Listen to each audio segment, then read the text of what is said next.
All right, let's dive in. This is Luke chapter 5, verses 1 to 11. One day, as Jesus was preaching on the shore of the Sea of Galilee, great crowds pressed in on him to listen to the word of God. He noticed two empty boats at the water's edge, for the fishermen had left them and were washing their nets. Stepping into one of the boats, Jesus asked Simon, its owner, to push it out into the water. So he sat in the boat and taught the crowds from there. When he'd finished speaking, he said to Simon, "Now go out where it's deeper and let your nets down to catch some fish." "Master," Simon replied, "we worked hard all last night and didn't catch a thing. But if you say so, I'll let the nets down again." At this time, their nets were so full of fish, they began to tear. A shout for help brought their partners in the other boat, and soon both boats were filled with fish and on the verge of sinking. When Simon Peter realized what had happened, he fell to his knees before Jesus and said, "O Lord, please leave me. I'm too much of a sinner to be around you." For he was awestruck by the number of fish they had caught, as were the others with him. His partners, James and John, the sons of Zebedee, were also amazed. Jesus replied to Simon, "Don't be afraid. From now on, you'll be fishing for people." And as soon as they landed, they left everything, and they followed Jesus. So this is still relatively early in Jesus' public life. He's been traveling around the region known as Galilee, northern part of Israel, mainly teaching and speaking in public and in local synagogues. He's performed a few healing miracles, and so word's starting to spread. Word is getting out about this guy who teaches with authority and heals people, and so people are showing up. They're figuring out where Jesus is, and they're showing up. So on this particular day, he's at a lakeshore, on the lakeshore, and this crowd shows up. And Luke describes it as a large crowd. The Greek word translated in English as crowd is also translated a couple times in the New Testament as mob. So this is a big crowd. You're supposed to envision a big crowd. Not necessarily unruly, right? But big enough that it's unpredictable. You know how crowds get, big crowds? They begin to kind of operate in a sort of irrational way. Big crowd. And this crowd is Luke says, is pressing in on Jesus. That word means to insist or impose. The actual literal translation is to lie upon. So they're sort of physically imposing themselves on Jesus. If you watched the Super Bowl last week, at the end of the game, after the Patriots won, Tom Brady was at mid center field, not center field, but at 50-yard line. And when the game was over, and this just mob of reporters rushed him, and for a few minutes, it was kind of tense. I mean, like, you could hear him kind of yelling at them to sort of back off, and he was trying to, it almost looked like they were just going to mow him down, if only. So anyway, that's what I picture, okay? That's what I picture. Big crowd pressing in on Jesus. He's trying to teach them. It probably feels a little chaotic. And so Jesus looks over, and he sees these fishing boats, and they're unattended. The owners of the fishing boats they're clearly done fishing. They, as Simon says, they fished all night. They're done, and they're off washing their nets. The boats are unattended, and so Jesus steps into one of these boats, and then he looks over at the obvious owner and says, "Hey, can we get out into the water?" And apparently Simon does that. And Luke doesn't tell us why Jesus does that. In the context, you get the sense that he's trying to create a little safe space, a little safe zone between himself and this large crowd. which could be. Luke doesn't say. I don't imagine these people are allergic to water. If they really wanted to continue to press in on him, I don't think they would have gotten to the water's edge and gone, ooh, he got in the water. What do we do now? Right? Like, they probably could have gotten in the water too. So we don't know why Jesus gets into this boat, but he does. He gets into the boat. It's a sort of a peculiar detail in the story that I think is sort of important. He gets into the boat, and they push off into the shallows, and Jesus sits down and continues to teach, and the crowd continues to listen. At some point, Jesus is done. I always wonder how Jesus closes his sermons.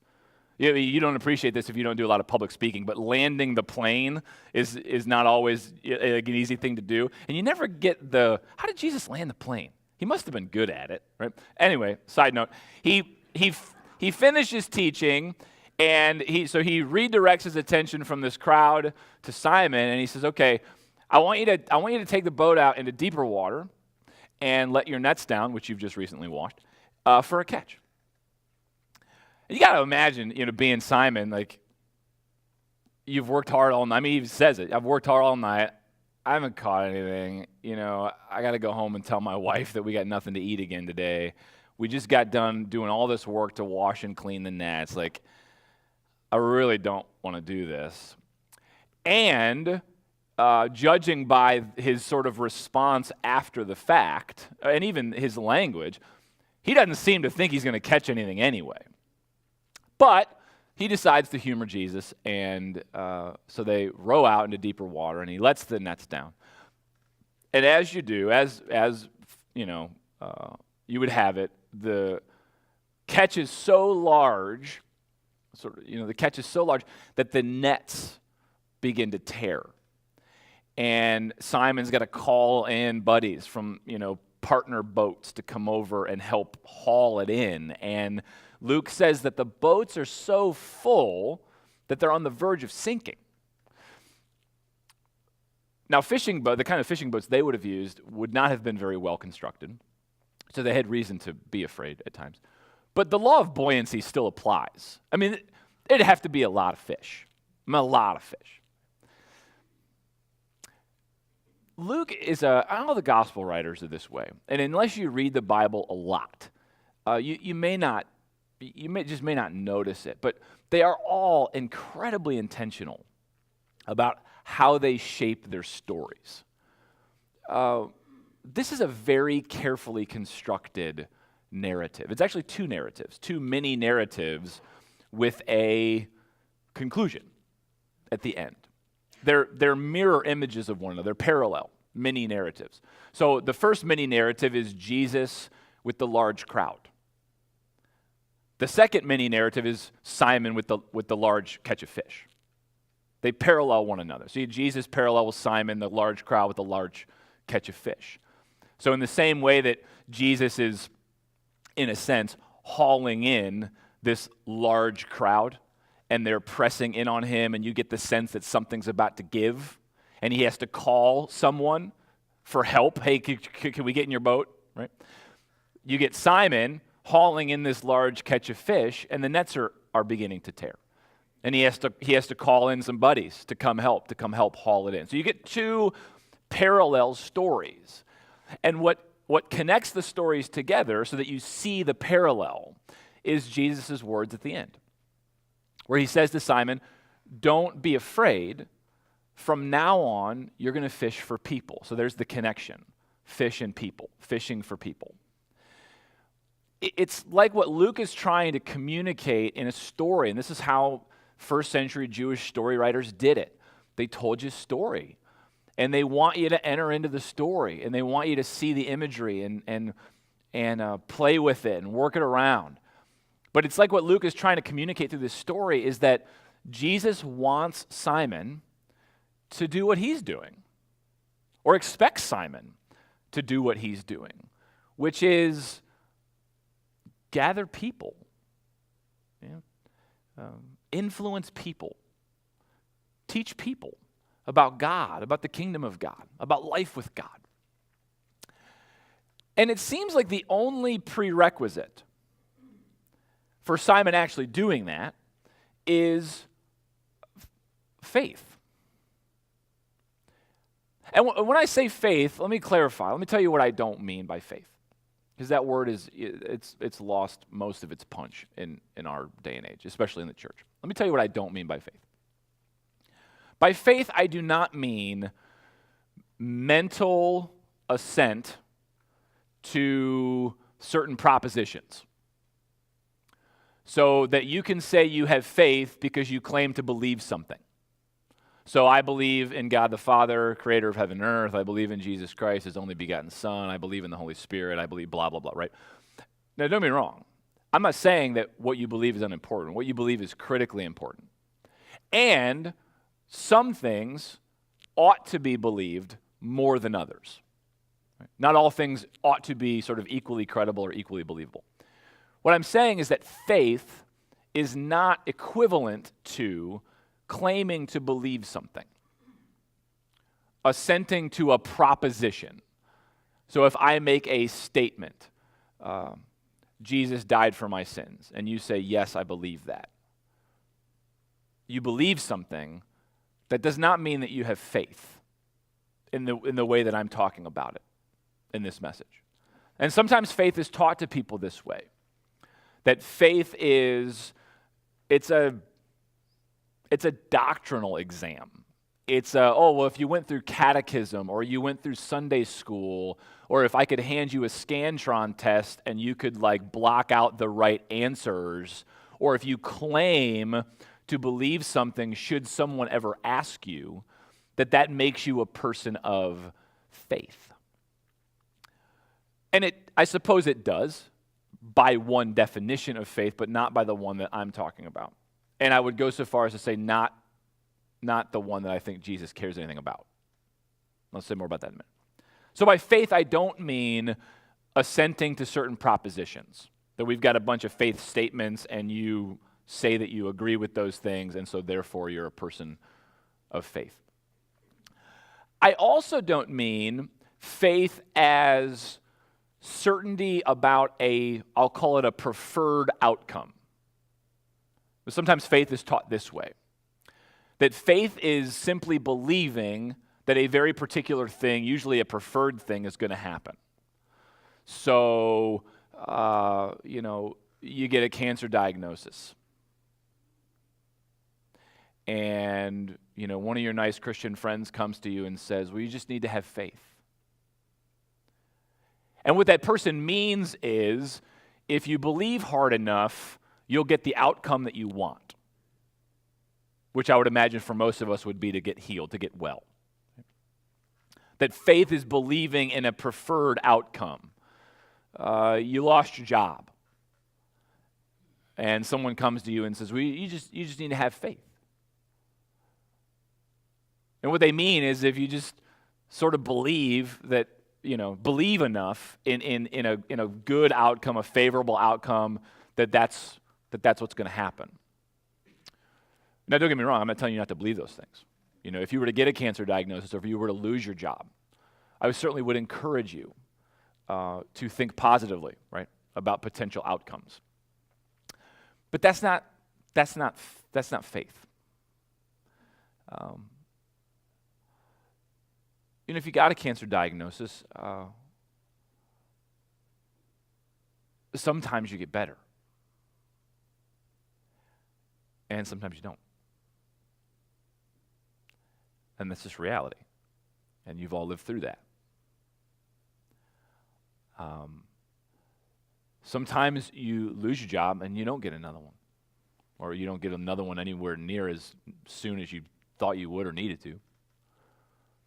And so when we think about faith in these ways, a lot of times it's just ignoring the complexities of life. Right? It's just telling ourselves that everything's going to be okay because we can't afford or we don't want to have to wrestle with the true reality of life and what all of us go through and will go through at some point. So faith is not certainty about a preferred outcome. And some of you have probably been fed that line, or you've been through that, or you know somebody who has, or maybe you've said that to somebody else. And, when the not so preferred or favorable outcome comes, as it almost always does for all of us at some point, you're sort of left wondering, do I just not believe enough? Do I not have enough faith? Right? So when I say faith, that what Simon needed, the prerequisite, was faith, I don't mean believing all the right stuff, and I don't mean certainty about a preferred outcome. What I mean is choosing to do something. So think of faith as an action word. It's choosing to do something not based on what you think will happen, but based on what has happened. So it's choosing a particular course of action based on what has happened. So at this stage in Luke's story, Jesus and Simon know each other. They know each other. This is not the first time that they have met. In a previous story, Jesus was at a synagogue, local synagogue, and he was teaching, as he did. And the way that Luke scaffolds the stories, you get the sense that Simon was there that day, was in attendance, showed up to synagogue for service, and here's this guest teacher. And as often happened when Jesus would teach, everybody was so amazed. He just didn't teach like everybody else.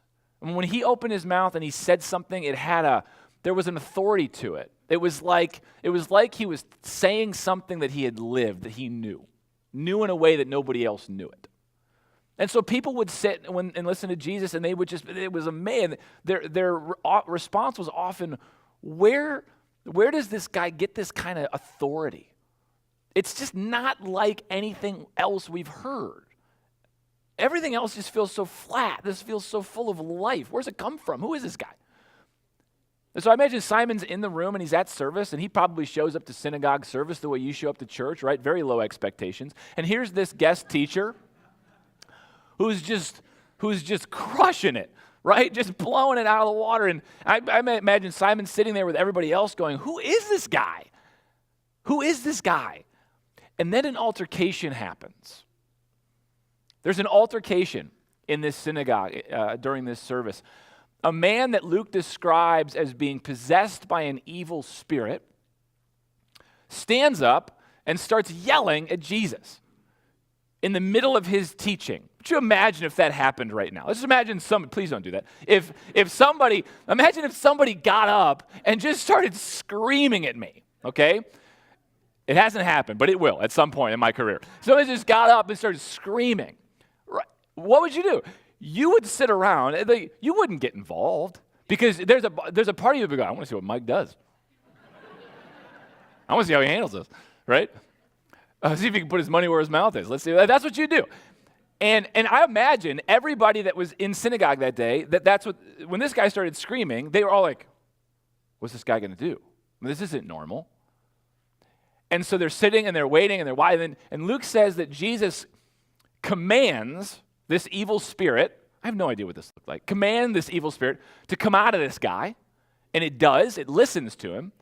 And this guy is left, Luke says, freed and unharmed.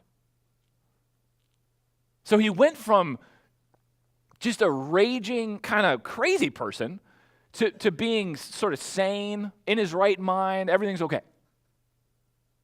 And Simon's there, I think, witnessing all of that. Now, as it turns out, what you don't know is that at that very moment, back at Simon's house, his mother-in-law is deathly ill.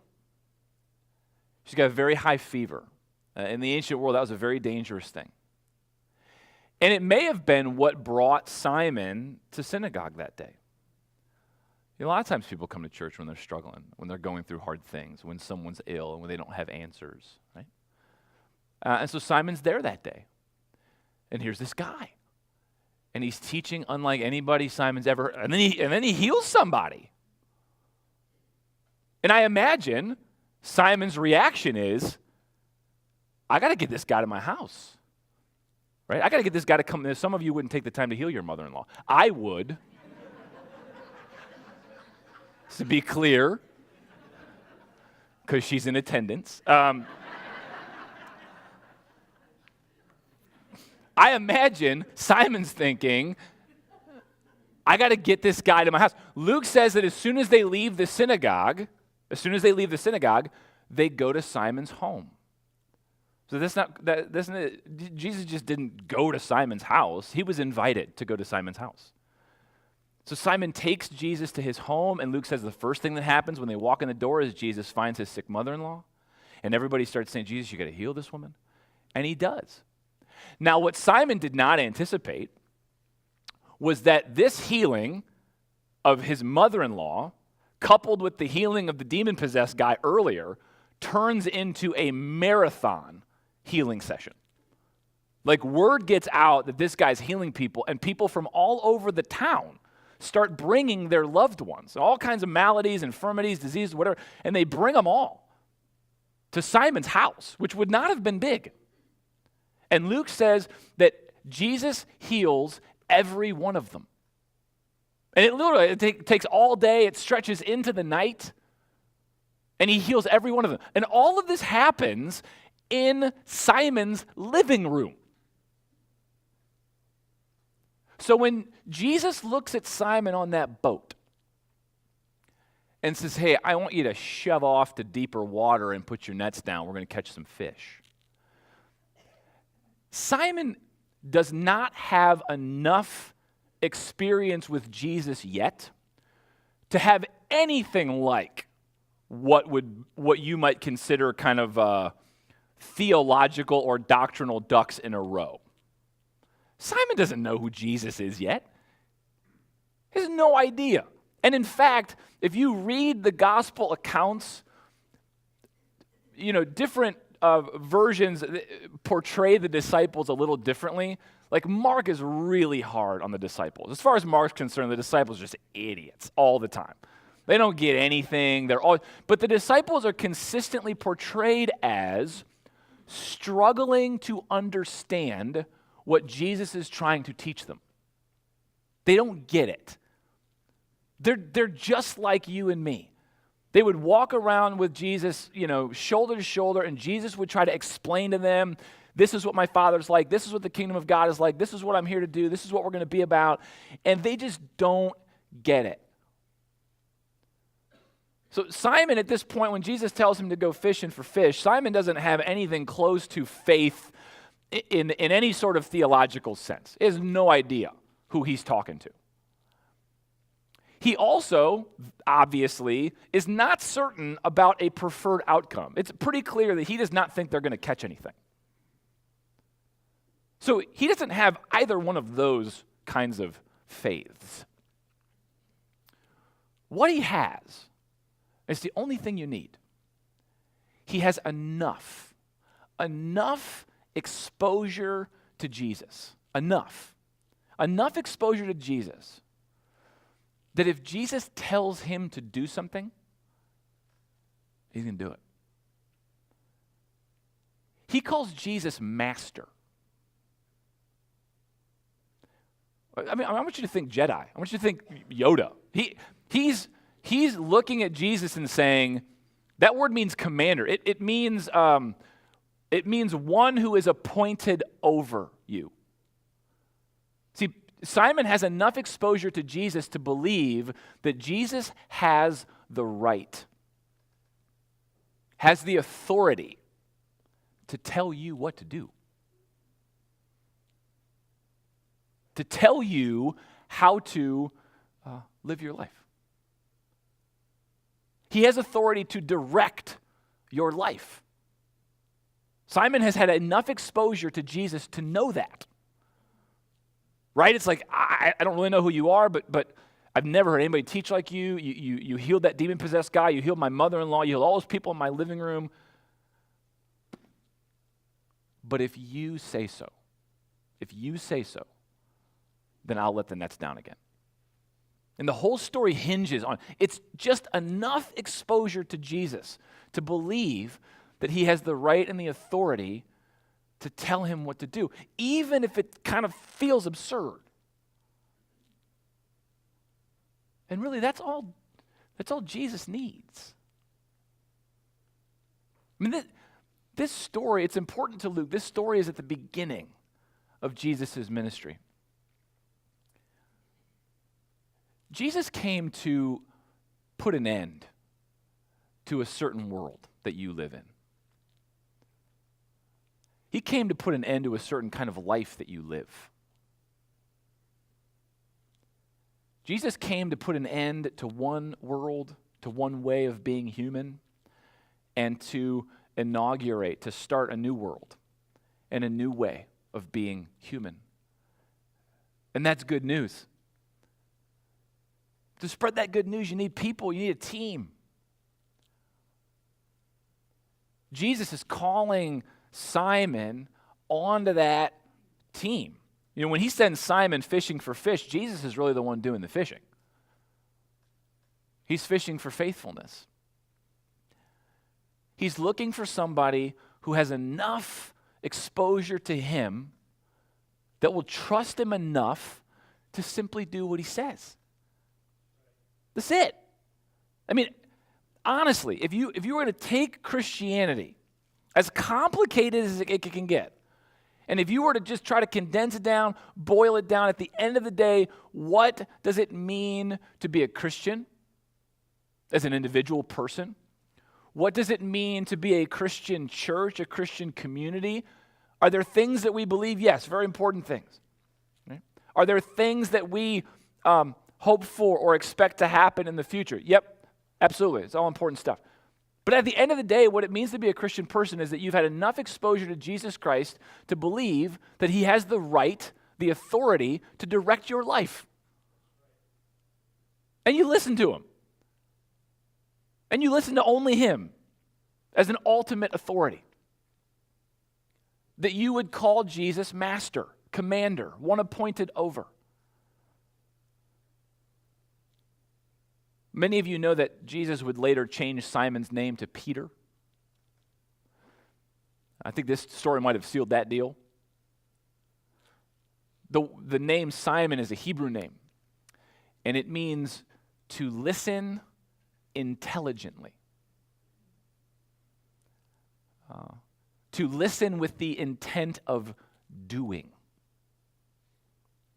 Peter's a Greek name, and it means rock, as in something you can build on. See, Simon Peter becomes a little illustration for us.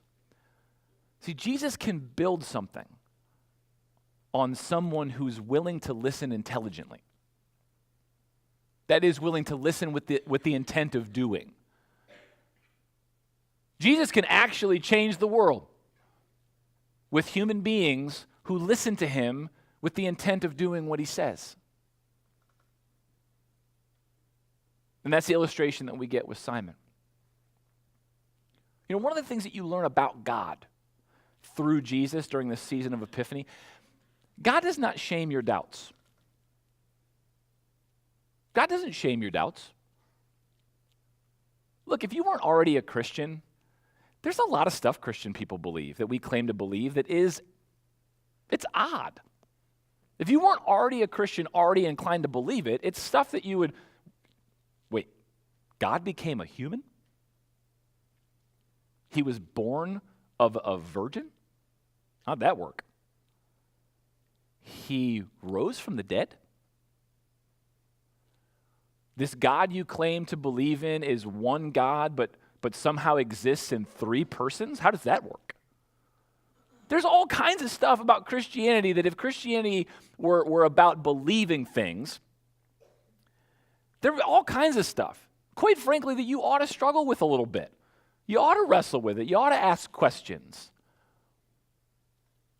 And God doesn't seem to be bothered by that at all. Simon is way more bothered by it than Jesus is. He falls at Jesus' feet and says, I need to leave you. I'm such a sinful person. And Luke says it's because he didn't think he was going to catch anything. Jesus' response is, don't be afraid. I'm going to put you to work. It seems like Simon assesses faith or defines faith as believing something hard enough. Jesus clearly defines faith as trusting me and doing what I say. I understand that you're going to struggle to believe things, that that's always going to be sort of an ongoing process. At the end of the day, faith is trusting me enough to do what I tell you to do. And you've proven that you're willing to do that. Well, I can work with that. See? God doesn't shame your doubts. The faith that God's looking for are people who just have enough exposure to Jesus to trust him and do what he says. Now, we're not all like Simon, right, in the sense that we get called to lead the church. But we are all like Simon in the sense that I think God wants to give us a bigger, higher vocation. Not leave our jobs necessarily, but to give us a deeper, fuller meaning and purpose to life. To go from being just fishermen, in whatever that form that looks like, to being fishers of men. That if God is really trying to remake the world, that what he's inviting each of us into is that vocation. No matter what you do, whether you're a banker or a school teacher, a cosmetologist, a garbage man, a doctor, a preacher, he's not necessarily asking you to change your job, but to see your vocation differently. That you and I are to be participants in God's grand plan of remaking the world. Now, some of you aren't sure you want that vocation. You've spent most of your life listening to other voices, not Jesus's.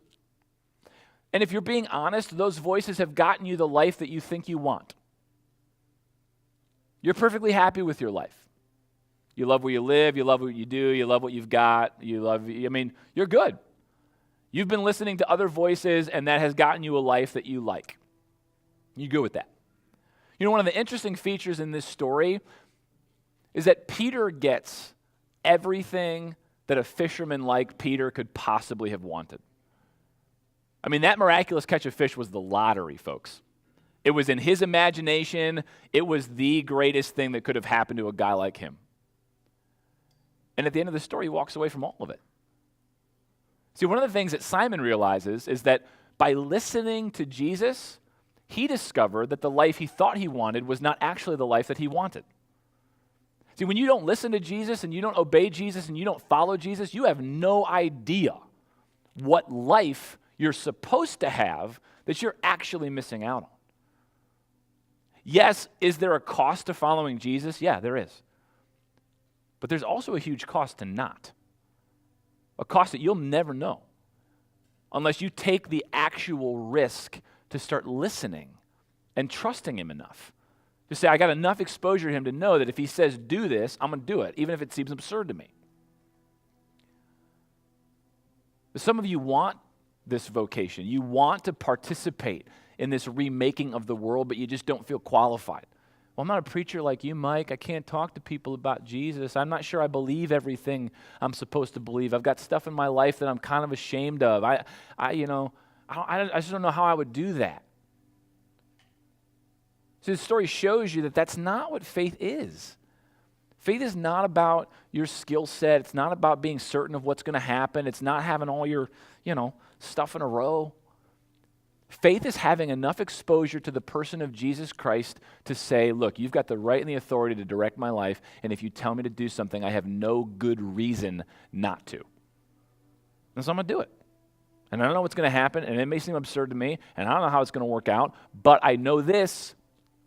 You have more right and more authority to tell me what to do than anybody. And you are listening to somebody. Everybody's listening to somebody. Faith is simply having enough exposure to Jesus to believe that he has the right and the authority to direct your life. And then making the choice every day, as much as you can, as much as it's up to you, to actually do the things that you sense he would tell you to do. And leave it at that and let it go from there.